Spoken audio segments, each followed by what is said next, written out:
Hey, what is up guys? This is Rido. Welcome to my new video. আশা করি সবাই ভালো আছেন। তো গাইস, আজকে কথা বলবো প্রিমিয়ার লিগে লিভারপুল আর ব্রেনফোর্ডের ম্যাচ নিয়ে। তাহলে দেরি না করে শুরু করা যাক।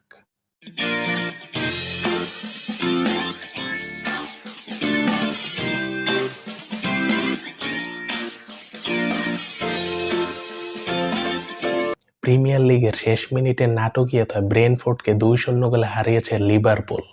আর এই জয়ের মাধ্যমে পয়েন্টস টেবিলের 1 নম্বর অবস্থান শক্তভাবে ধরে রাখলো তারা।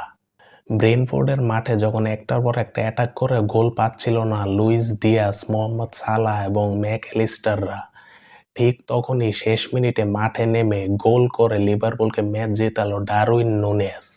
খেলার 91 মিনিটে আলেকজান্ডার আর্নল্ডের অ্যাসিস্ট থেকে গোল করে লিভারপুলকে এগিয়ে দিয়েছিল ডারউইন নুনেজ। এরপরে খেলার 93 মিনিটে হার্বি এলিয়টের অ্যাসিস্ট থেকে অসাধারণ একটি গোল করে নুনেজ এবং লিভারপুলকে 2-0 গোলে এগিয়ে দেয়। ব্রেনফোর্ড কোনো গোল করতে না পারায় 2-0 গোলের জয় নিয়ে মাঠ ছাড়ে আর্নে স্লটের শিষ্যরা। লিভারপুল নিজেদের ম্যাচটা জিতে নিলেও জিততে ব্যর্থ হয়েছে আর্সেনাল। অ্যাস্টন ভিলার সাথে 2-0 গোলে এগিয়ে থাকলেও শেষ পর্যন্ত 2-2 গোলের ড্র নিয়ে মাঠ ছাড়তে হয় তাদের। অন্যদিকে নটিংহ্যাম ফরেস্ট সাউদাম্পটনকে 3-2 গোলে হারিয়ে আর্সেনালের সমান পয়েন্ট নিয়ে টেবিলের 3 নম্বরে অবস্থান করছে। বর্তমানে 21 ম্যাচ খেলে 50 পয়েন্ট নিয়ে টেবিলের 1 নম্বরে অবস্থান করছে লিভারপুল।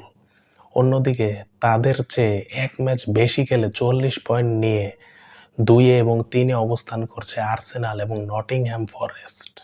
যদিও লিভারপুলের এই ডমিনেশনের মধ্যেও একটি ভালো ফাইট দেওয়ার আশা জাগিয়েছিল চেলসি, কিন্তু শেষ পর্যন্ত 3 ম্যাচে ড্র করে এবং 2 ম্যাচে হেরে চেলসি তাদের অকাত দেখিয়ে দিয়েছে এবং পয়েন্টস টেবিলে 6 নম্বরে চলে গিয়েছে।